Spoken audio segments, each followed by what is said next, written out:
3D news network में आपका हार्दिक स्वागत है। बता दें कि संघ प्रदेश दादरा नगर हवेली में 2 दिन पूर्व गुरुवार की शाम आई भयंकर बाढ़ और बारिश ने तबाही मचा कर रख दी। खासकर खानवेल विस्तार के भगतपाड़ा, मानीपड़ा, सेल्टी, रुदाना सहित अन्य ग्रामीण विस्तारों में बाढ़ ने भारी तबाही मचाई। हालांकि प्रशासन बाढ़ प्रभावित लोगों को राहत, बचाव एवं आपदा से निकालने के लिए हर संभव प्रयास कर रहा है। फिर भी अभी हालात बदतर हैं। शनिवार की शाम दादरा नगर हवेली और दमन दीव शिवसेना प्रमुख एवं युवा नेता अभिनव बेलकर खुद मौके पर पहुंचकर आदिवासी विकास संगठन के बैनर तले पूरी टीम के साथ पीड़ित परिवारों को अनाज, कपड़ा, बर्तन आदि जरूरी सामानों का वितरण किया। साथ ही प्रभावित अंतिम गरीब आदिवासी परिवार से मिले एवं उनको हो रही समस्याओं से अवगत हुए। परिवार की स्थिति इस कदर बिगड़ चुकी है कि घरों में रखा घर गृहस्थी, खानपान, कपड़े, बिस्तर, चूल्हा, किताब, कॉपी, पासबुक, राशन कार्ड सहित सब सामान पानी में बह गया। कुछ शेष नहीं बचा है। ऐसे में उन्हें इस विपदा से उबरना सभी की नैतिक जिम्मेदारी बनती है। अभिनव ने इन परिवारों को आश्वस्त कराया कि जल्द से जल्द उन्हें इस आपदा से बाहर निकाला जाएगा। इस अवसर पर आदिवासी विकास संगठन कमेटी को सस्पेंड करने पर पूछे गए सवाल पर अभिनव बेलकर ने बताया कि पिछले 35 सालों से यह संगठन दादरा नगर हवेली में रहने वाले आदिवासी समाज के उत्थान के लिए समर्पित रहा है। संगठन के बैनर तले आज यहाँ के आदिवासी भाइयों को सम्मान मिला है, आत्मनिर्भर बने हैं। बावजूद इसके प्रशासन ने जो कार्यवाही की है उसका जवाब देंगे। उन्होंने तमाम आदिवासी समाज से आग्रह किया कि वे आपस में मिलजुल कर कार्य करें और हम सब एक हैं। मेरे पिताजी ने समाज को आगे लाने का जो सपना देखा था उसे पूरा करने एवं प्रदेश का भविष्य उज्जवल बनाने में एकजुट होकर आगे बढ़ेंगे। देखिए यह खास खबर। ऐसे ही खबरों से बने रहने के लिए 3D न्यूज नेटवर्क को सब्सक्राइब जरूर करें। जो गुरुवार की शाम खानवेल के भगतपाड़ा विस्तार के लोगों के लिए काल बनकर आई। बाढ़ और पानी ने ऐसी तबाही मचाई कि यहाँ के लोग, कई घर बह गए, लोग बेघर हो चुके हैं, उनको खाने पीने का सामान कोई नहीं है। हालांकि प्रशासन और तमाम NGO स्वयंसेवी संस्थाओं की तरफ से इनकी मदद की जा रही है। तत्काल राहत तो दिलाया जा रहा है, लेकिन मुकम्मल राहत के लिए ये लोग तरस रहे हैं। और प्रशासन को ऐसे में इनकी दुर्दशा और इनको फिर से पुनः घर देकर इनकी जीवन पटरी पर लाना नितांत जरूरी हो गया है। फलिया में घुमाया, भगतपाड़ा में हमें घुमाया। स्थिति बहुत ख़राब है। जिस तरह से कल हमने फ़ोटोज़ देखे, वीडियोज़ देखे, मैं तो आउट ऑफ स्टेशन था, आज ही मैं डायरेक्ट एयरपोर्ट से मैं यहाँ पे आया। लेकिन कल हमने जब फ़ोटो देखा तो हमने लगा था कि ज़्यादा यहाँ पे परिस्थितियाँ ज़्यादा सीरियस नहीं है। लेकिन जब यहाँ पे आए, घर घर घूमे, हमारे गरीब आदिवासियों की जो परिस्थितियाँ देखी हमने, बहुत ही दुख हुआ। ना रहने की व्यवस्था है, ना खाने की व्यवस्था है। प्रशासन ने खाने की व्यवस्था तो कर दी है, लेकिन फिर भी उनको एक आशा है कि हमारा खुद का एक घर हो, जल्द से जल्द हम घर में शिफ्ट हो, खाने की व्यवस्था हम खुद बनाएं और जल्द से जल्द हमारा व्यवस्था रहने का हो जाए और जल्द से जल्द अपने अपने घर में शिफ्ट हो जाए, वही आशा करते हैं। अभिनव जी, खास तौर पर ये जो चीज़ें देखने को मिली, राहत सामग्री लेकर जब आप पहुंचे थे तो आप उस विस्तार में गए जिस विस्तार में अब तक कोई नहीं पहुंच पाया। काफ़ी सारे यूथ जो आपसे बोल रहे थे ये बात है, इस विषय पर खास ध्यान देने की ज़रूरत है, क्योंकि वो विस्तार से भी कहीं नदी पास में है और पूरी की पूरी घर जो है वो बह के पानी में चली गई है। हम वही माइंडसेट लेके आए थे यहाँ पे कि हर एक घर की एक परिस्थिति देखे।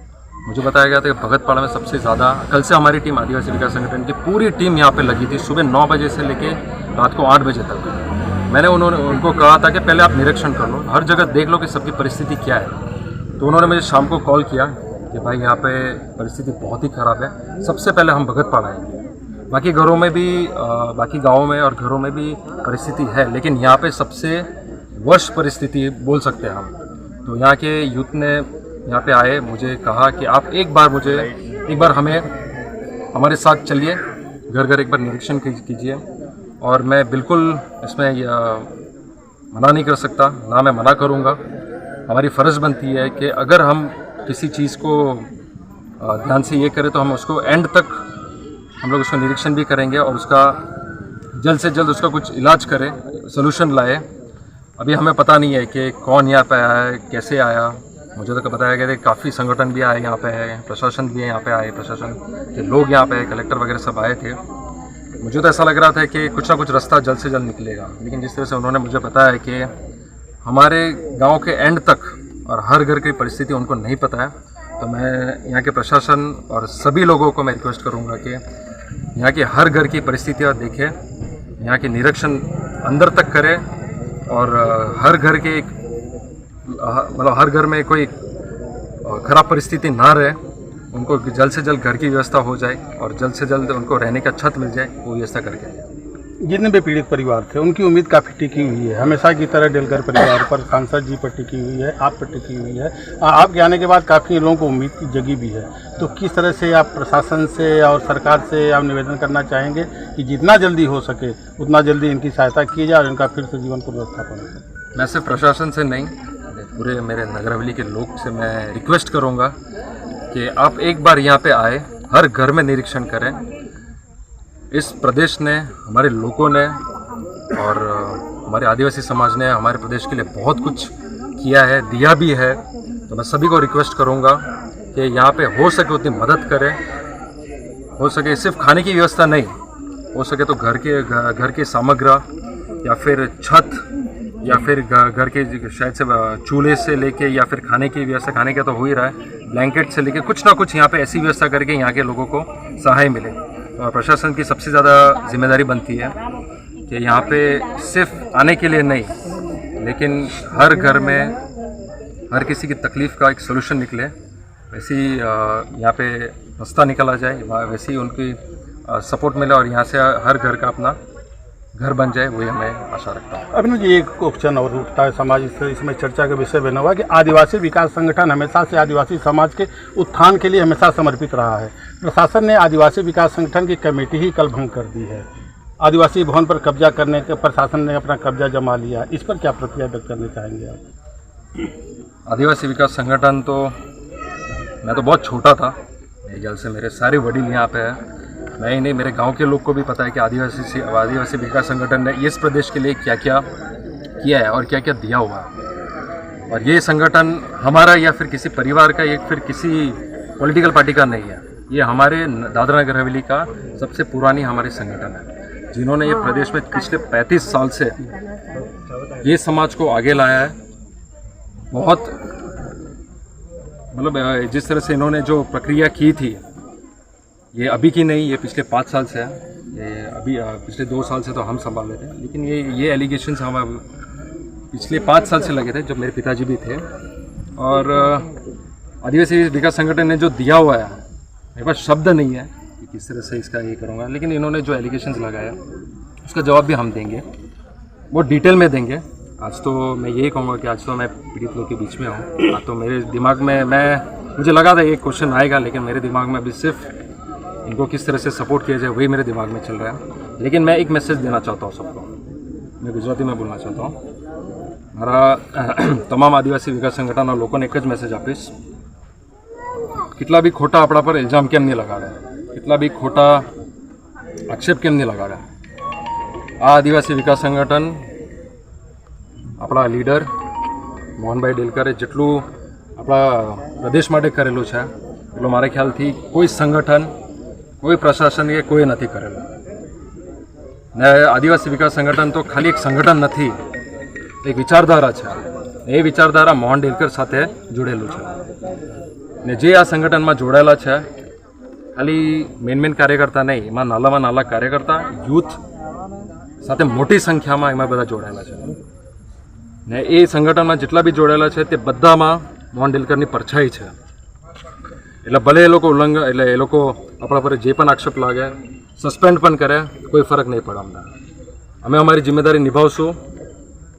આપણા લીડર મોહનભાઈ ડેલકર, મારા પિતાજીએ એમને આપણે જિમ્મેદારી આપેલી છે, એ આપણે નિભાવશું. એ નિભાવવામાં આપણે કોઈ પાછળ નહીં થશું. આજે એક આપણા પાસે પરિસ્થિતિ એવી છે, એમાં પણ હું એ જ કહીશ કે આપણે બધાએ લડવાનું છે, એકબીજાના હાથ પકડવાના છે. આ જ સિદ્ધાંત આપણા લીડરે આપણને सिखाड़ेલું છે.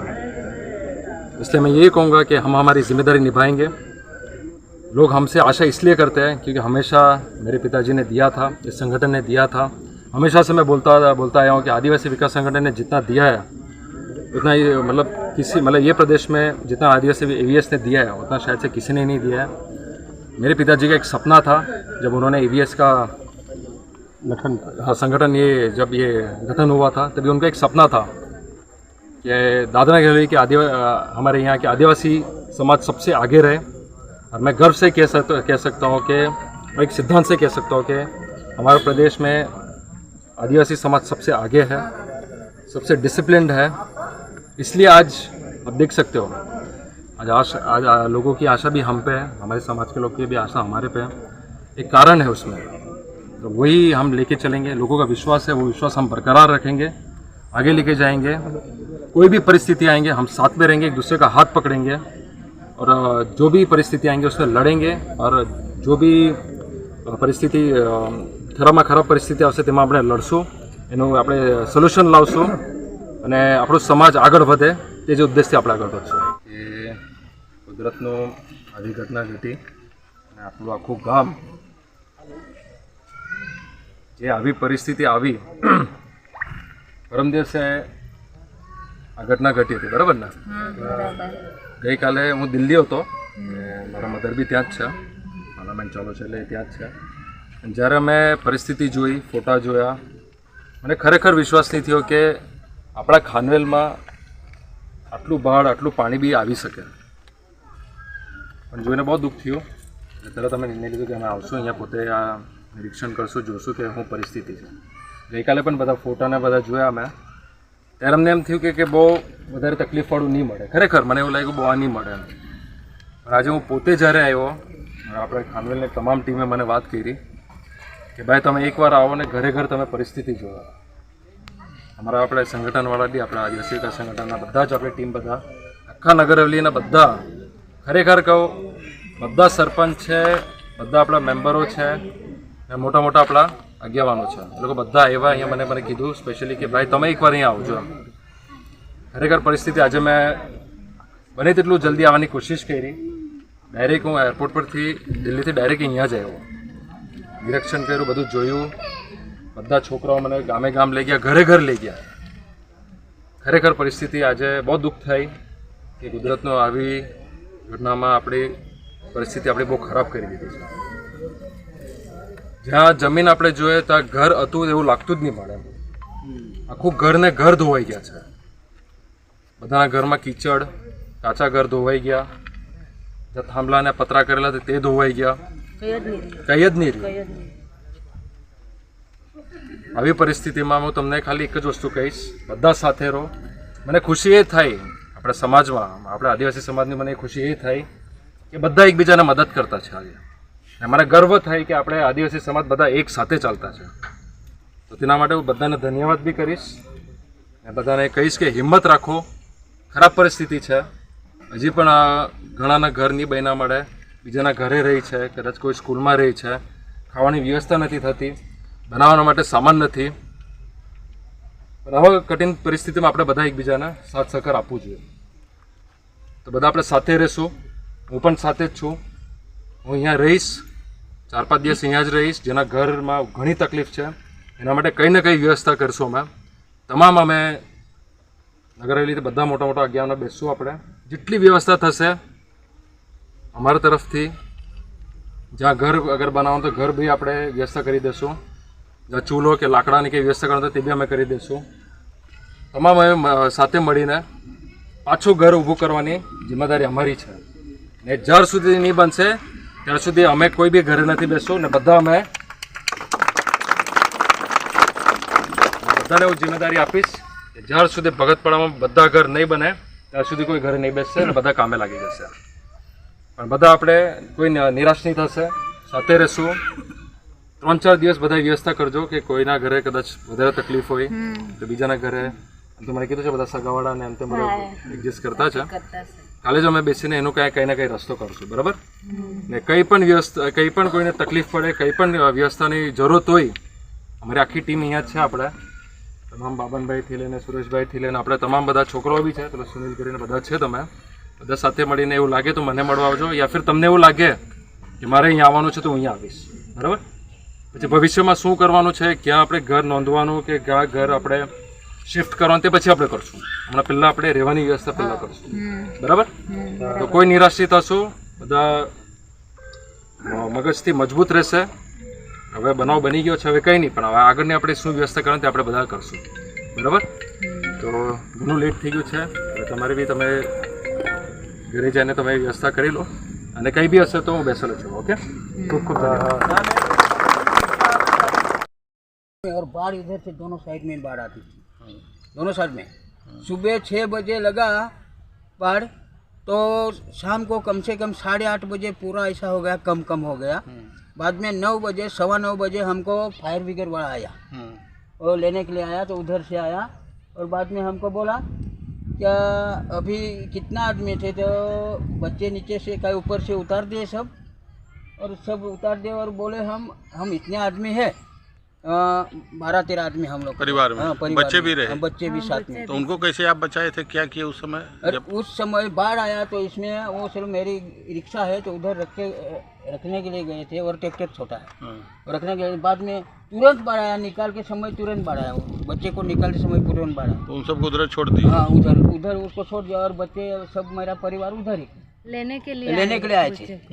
बाद में आया तो उधर से पानी भर गया, उधर से बाढ़ सीधा आ गया। बाद में क्या पहले भी ऐसा आया था? हाँ, पहले आया था कम सर, पहले आया था तो घर में पानी घुसा था, तो इतना था पानी ये घर में, ये भी डूबा था और ये भी घर डूबा था, ये सब डूबा था। और ऊपर रहा था और कम से कम 7:30 बजे ऊपर से वो मेरा लड़का ऊपर था, 7:30 बजे एक घर पे थे, लेकिन मालिक के ऊपर 5 बजे रखे, और ये बहन मेरी बारी पे खड़ी थी, एक हाथ से पकड़ के, और हम लोग है ना, हम लोग ऐसा सादा पलंग था इसके ऊपर थे, और उधर कबाड़ था इसके ऊपर पकड़ के हम भी लटक के रहते थे। पूरा घर में पानी भर गया था? पूरा घर में पानी डूब गया था। घर पे थे, लेकिन मालिक के ऊपर 5 बजे रखे, और ये बहन मेरी बारी पे खड़ी थी, एक हाथ से पकड़ के, और हम लोग है ना, हम लोग ऐसा सादा पलंग था इसके ऊपर थे, और उधर कबाड़ था इसके ऊपर पकड़ के हम भी लटक के रहते थे। पूरा घर में पानी भर गया था? पूरा घर में पानी डूब गया था। हाँ, तो प्रशासन की तरफ से आए थे? प्रशासन की तरफ से नहीं कुछ आया। हाँ, देखने के लिए आए थे, साहब लोग आए थे, इधर उधर घूमे और देखे, और सर्वे करके वो जमीन वाला कुछ सर्वे वाला आया था, उधर सर्वे करके गए बोलो। बाद में थोड़ा को प्राइवेट सब। क्या मांग आप लोगों को, प्रशासन से क्या मांग है? हम लोग अभी नहीं चाहिए उधर जगह, हम लोग को लिए खेती तो है, लेकिन इधर सुधार करके करेंगे, लेकिन घर बनाने के लिए थोड़ा साइड में जगह